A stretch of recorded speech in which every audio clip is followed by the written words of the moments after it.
Well, the Kubota wasn't gone long.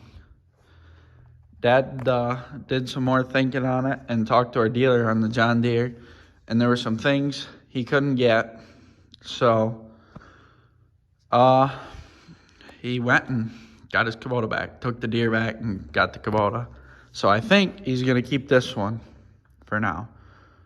And he actually used it some the other day, worked down a driveway. So I'm going to walk around this one a little bit and tell why he wanted this one back. So, well, for starters, we got the hydraulic. Nope, that's wrong again too. I forgot we took that off. So this one just got a pin in here. It's manual. And the John Deere wasn't supposed to. The John Deere was supposed to have the manual like it was in that other video. You could get it, but he didn't want the extra issues that could come with that in the future. So that's what he did. And another thing he told me, well, we got the hydraulic thumb on this one. And this is already plumbed up to run a tilt bucket, which he wants to get. So you got your plumbing here, and then there should be, yeah, there's another one right here to run your tilt bucket. And what you would have had to do with the John Deere is unhook your thumb, plug it, and then hook your tilt bucket into there. So it was either running your tilt bucket or running your thumb. You couldn't do both, but with this machine you can. And so that's kind of the boom part of things there, is he wants to be able to run his thumb and a tilt bucket.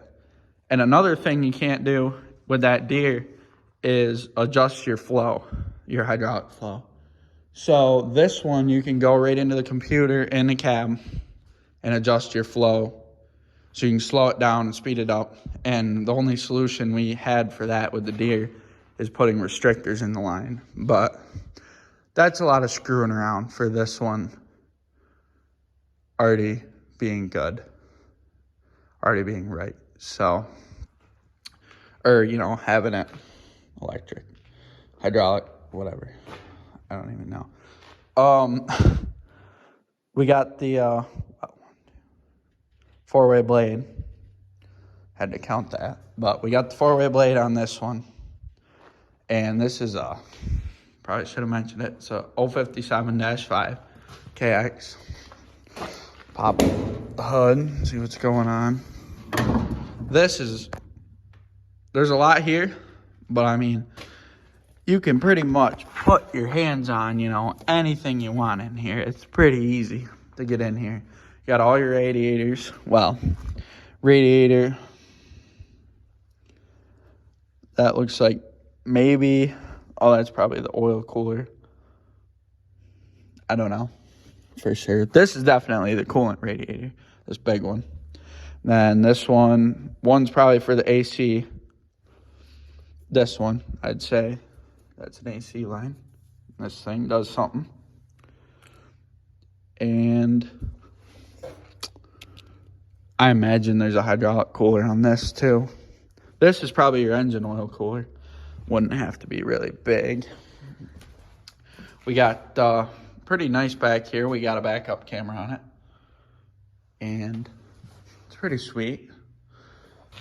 Let's pop this. Check it out. I can almost tell you this for sure, that this one does have a Kubota engine. Yeah. I don't know if you can see that back in there. Kubota. There we go. And, you know, everything's pretty easy to get at here too. You know, oil fill, dipstick, alternator. Doesn't look like it'd be too bad to change. Oil filter doesn't get much easier than that right there, eh? But, yep, fuel filter right over here.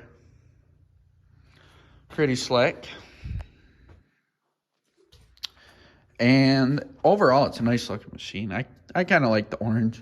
I mean, the color doesn't really matter. This one is the 50th anniversary. So, pretty slick. See, oh yeah, and the cab, I forgot. I never really sat in this before we got rid of it, but just this door opening. Oh, I can't even hardly get it in the frame here, but just the door opening is much bigger than the Deere. And your door kind of, it doesn't sit flat like the Deere. It tucks back in a little. But real nice cab, actually. Tons of room. My dad and I are both, he's 6 foot, I'm 5'10". And, you know, you can sit in here pretty comfortably and run anything. Now, this thing, well, you got your blade control, and then that, I imagine, is your working the blade this way. And then you got just your regular controls. One of them would be thumb, horn, kind of like the other one. Then this, I think that swings the boom independent from the cab. And then I don't know what any of them do without running it. But pretty nice display here. Oh, okay, so here you go. You got your run. Can't fire it up without your code. Okay.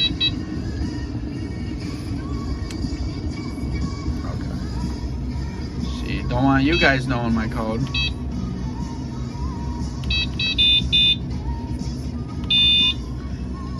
Okay.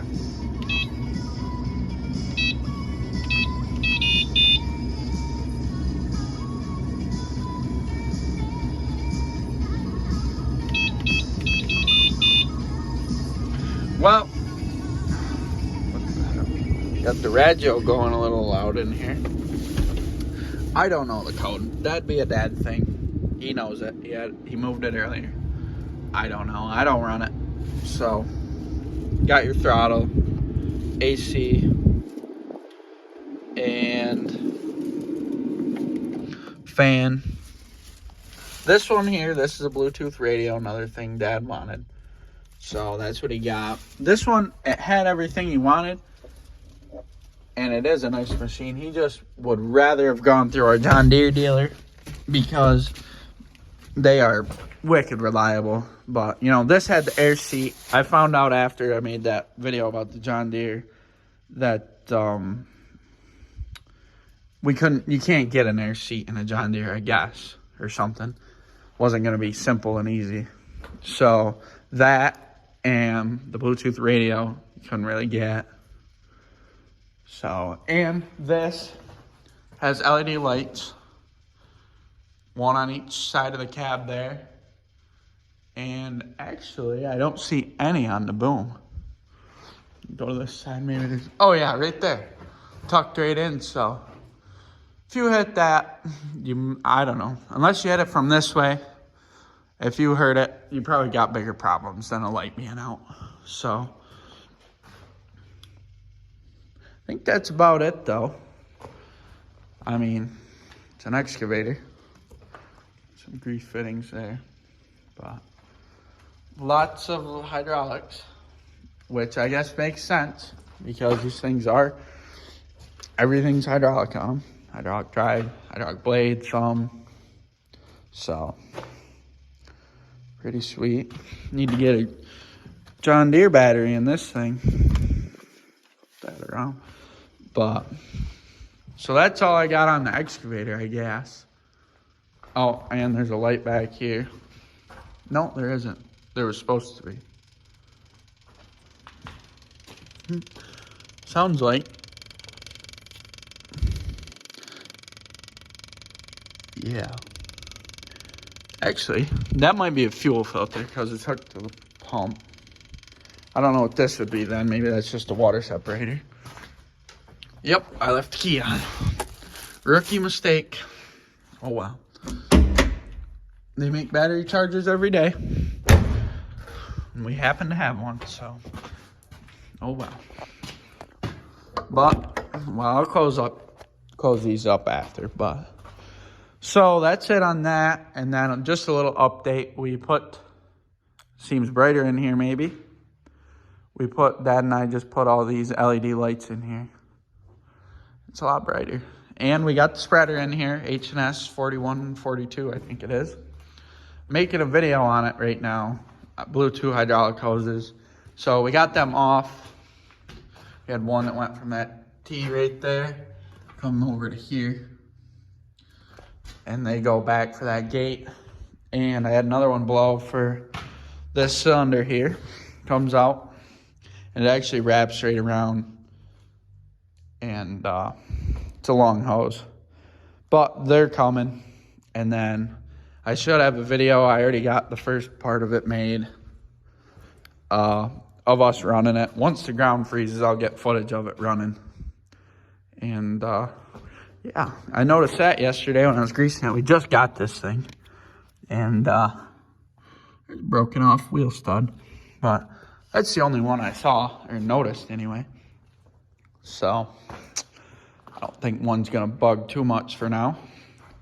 But pretty sweet looking spreader. Big, fairly big. I don't know how many bushel. But yep. So I used it a couple times. We tried it out. We bought it used. And then we found some issues. So the dealer, actually our John Deere dealer, sells H&S. They took it to the shop, got it all straightened out for the most part. And there we go. So hopefully I'll have more on this soon.